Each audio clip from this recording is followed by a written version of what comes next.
Après avoir revu ensemble La Forteresse Noire de Michael Mann, nous allons rester dans les films maudits en nous intéressant à un de mes films préférés, Cabal de Clive Barker.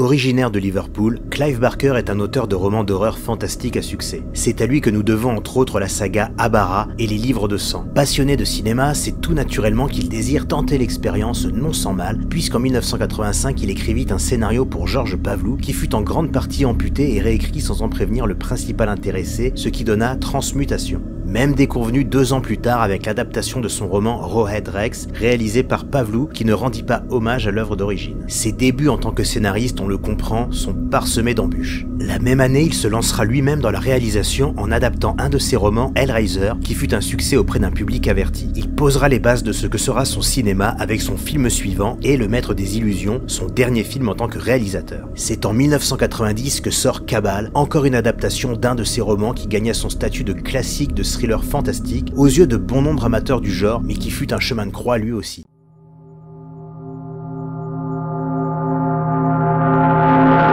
Aaron Boone est un jeune homme perturbé par des troubles psychologiques, hanté par d'affreux cauchemars. Suivi par un psychiatre qui n'est autre que notre David Cronenberg préféré, ce dernier est également tueur en série à ses heures perdues et imputera ses crimes à Boone, profitant de sa fragilité. Il rêve chaque nuit d'un monde imaginaire peuplé de monstres appelés Midian, qui ressemblent au purgatoire. Paniqué et désorienté, Boone se persuadera qu'il est l'auteur de ces horribles meurtres, mais ne se souvient bien sûr pas les avoir commis. Decker, le psychiatre, insinuera qu'il y a un lien entre le monde fantasmé qu'il côtoie lors de ses songes et les meurtres qu'il aurait commis, l'enfumant de théories sur son sentiment de culpabilité refoulé, ressortant sous forme onirique. En rentrant chez lui, il sera envahi par de fortes hallucinations le poussant à vouloir mettre fin à ses jours. Decker lui a prescrit un puissant hallucinogène au lieu de son lithium habituel. Hospitalisé, il rencontrera un personnage étrange suppliant devant une fenêtre qu'on le renvoie à Midian, ce qui interpellera Boone. Il lui expliquera que cet endroit est celui où l'on envoie les monstres, l'endroit où l'on ne souffre plus. Après que ce dernier lui ait donné quelques infos, notamment sur le lieu, et qu'il se soit lacéré le visage en gage de bonne foi, et pour lui montrer qu'il vient bien de là-bas, et après que Decker et la police rappliquent voulant faire de Boone le coupable idéal dans cette pseudo-altercation, il quittera l'hôpital précipitamment afin de se rendre à Midian.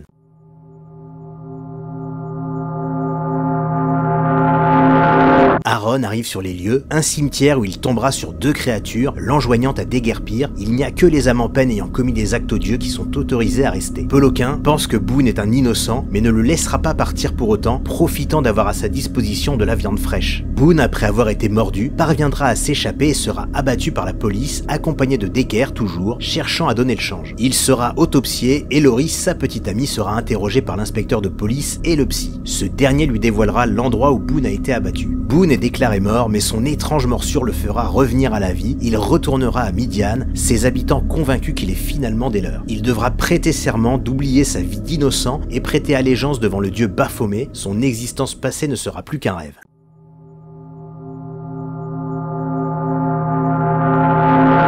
Laurie s'interroge et veut absolument comprendre pourquoi Boone s'est rendu à Midian. Elle emmènera son amie Cheryl avec elle, mais manque de bol, Decker est partout et profitera que Laurie soit partie essayer de retrouver Boone pour s'en prendre à son amie restée seule. Pendant ce temps, Laurie pénétrera dans le cimetière et fera la rencontre d'une étrange petite fille, se consumant à la lumière du jour. Elle a échappé à la vigilance de sa mère, lui ayant interdit de sortir. En signe de gratitude, elle compte lui dire où se trouve Boone, mais Lisberg interviendra, intimant l'ordre à Laurie de ne pas révéler quoi que ce soit sur ce qu'elle vient de voir à Midian. Cela les mettrait en grave danger. Elle quittera immédiatement les lieux mais découvrira son amie Cheryl assassinée. Decker apparaîtra derrière elle avec sa cagoule, dévoilant sa véritable identité. Laurie est sa prochaine proie et il compte bien retrouver Boone pour lui faire porter le chapeau de ses 2 nouveaux meurtres. Laurie tentera d'échapper à Decker qui la poursuivra jusqu'à Midian. Aaron tombera sur ce dernier, lui montrant qu'il n'est désormais qu'un mort-vivant et qu'il n'aura jamais sa peau. Boone entamera une transformation animale, le rendant plus agressif, presque invulnérable.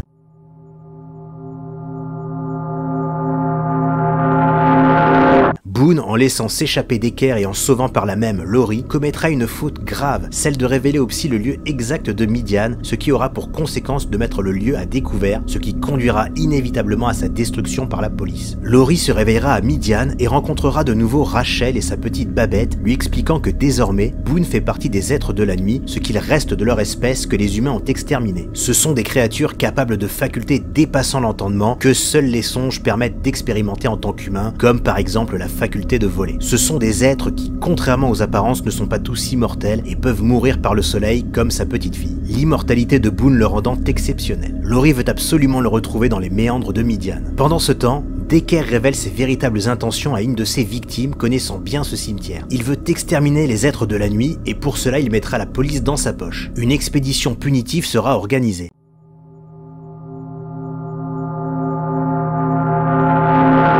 Cabal est une merveille de cinéma fantastique qui malheureusement subira des coupes, la Fox voulant en faire un sempiternel slasher alors que Barker voulait lui garder l'idée d'origine, à savoir mettre en avant les êtres de la nuit et leur persécution par les humains, jaloux et destructeurs. Résultat, le montage cinéma ne rendit pas du tout justice à l'œuvre de Clive Barker et pire, en fera un film évidemment excellent mais se concentrant un peu trop sur Decker et sur le manichéisme humain gentil, monstre méchant. Vendu comme un slasher par les producteurs, il ne rencontrera pas le succès dans cette catégorie. Fort heureusement, le film connut une version Director's Cut, rendant le film plus cohérent, creusant un peu plus certains personnages et mettant l'emphase sur l'allégorie de la monstruosité qui n'est pas forcément là où on l'attend. Cabal est une fable horrifique dont l'histoire peu commune suscite une certaine fascination et maintient l'intérêt du spectateur. Clive Barker a su nous plonger dans son univers et nombreuses scènes sont de véritables œuvres graphiques, à commencer par la représentation de l'extérieur de Midian en matte painting, qui sont des peintures sur verre, mais également le passage où la petite Babette montre à Laurie par télépathie ce que les siens ont subi, une véritable scène d'apocalypse, insoutenable à regarder, mais particulièrement réussie, sans compter les déambulations cauchemardesques de Laurie pour retrouver Boone, une plongée dans les souterrains de Midian. Une œuvre devenue culte, singulière, inclassable, sublimée par une bande originale signée Danny Elfman, un incontournable du genre pour les curieux.